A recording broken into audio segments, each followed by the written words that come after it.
Corona virus ప్రపంచ దేశాలను వణికించింది. Corona ఎక్కడ పుట్టింది అంటే ప్రతి ఒక్కరూ టక్కున చైనా అని చెప్పేస్తారు. కరోనా వైరస్ పుట్టుకకు కారణమైన చైనాపై అప్పట్లో పెద్ద ఎత్తున విమర్శలే వచ్చాయి. అయితే ఆ దేశం మాత్రం దాచిపెట్టే ప్రయత్నం చేసింది. కాగా తాజాగా కరోనా పుట్టిన చైనా గడ్డపైనే మరో వైరస్ వెలుగులోకి వచ్చింది. జంతువుల్లో రక్తం పీల్చే పురుగుల నుంచి మనుషులకు వ్యాపించే వెట్లాండ్ కొత్త రకం వైరస్ను శాస్త్రవేత్తలు గుర్తించారు. ఇది కొన్నిసార్లు నరాల సంబంధిత వ్యాధులకు కారణమవుతోందని చెబుతున్నారు. చైనాలోని జిన్జివో నగరంలో 61 ఏళ్లున్న వృద్ధుడిలో 2019లోనే తొలుత ఈ వైరస్ను కనుగొన్నారు.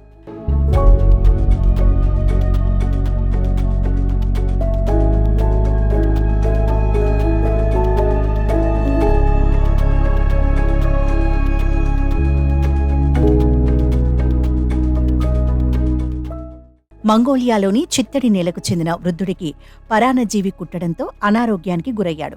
5 రోజుల పాటు జ్వరం, తలనొప్పి, వాంతులు వంటి లక్షణాలు కనిపించాయి. దాంతో అప్రమత్తమైన పరిశోధకులు సమీప ప్రాంతాల్లో దాదాపు 14,600 జీవులపై అధ్యయనం చేశారు. 2% పరాన్నజీవుల్లో WELV జన్యు పదార్థం ఉన్నట్లు అక్కడి శాస్త్రవేత్తలు గుర్తించారు. అంతేకాదు అదే ప్రాంతంలో 640 మంది అటవీ అధికారుల బ్లడ్ శాంపిల్స్ను కూడా సేకరించారు. వాటిని పరిశోధన చేయగా 12 మందిలో ఈ వెట్లాండ్ రకం వైరస్ ఉన్నట్లు గుర్తించారు. ఇలా అడవిలో రకరకాల పురుగుల కాటికి గురైన 20 మంది బాధితులకు కూడా ఈ వైరస్ పాజిటివ్గా తేలింది. అయితే ఈ వైరస్ సోకిన తర్వాత ఆసుపత్రి నుంచి రోగులు డిశ్చార్జ్ అవుతున్నారని శాస్త్రవేత్తలు చెప్పారు. కానీ ఆ తర్వాత కాలంలో నాడీకణ వ్యవస్థపై ప్రభావం చూపుతోందని చెప్పారు. ప్రమాదకర ఇన్ఫెక్షన్గా మారుతోందని తెలిపారు. ఎలుకల్లో జరిపిన ప్రయోగంలో ఈ విషయాలు బయటపడ్డాయని శాస్త్రవేత్తలు వెల్లడించారు. మానవుల్లో తీవ్ర అనారోగ్యానికి కారణమయ్యే క్రిమియన్ కాంగో హ్యామరేజిక్ ఫీవర్ గ్రూపునకు చెందిందే ఈ వెట్లాండ్ వైరస్. కొన్ని రకాల పరాన్నజీవుల వల్ల ఇది వ్యాపిస్తోంది. కొన్ని గొర్రెల్లోనూ WLV RNAను గతంలో గుర్తించారు.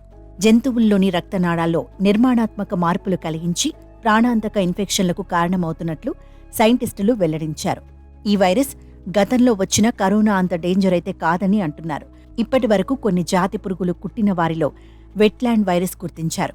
ఒకరి నుంచి ఒకరికి సోకుతుందా లేదా అనేది తెలియాల్సి ఉంది.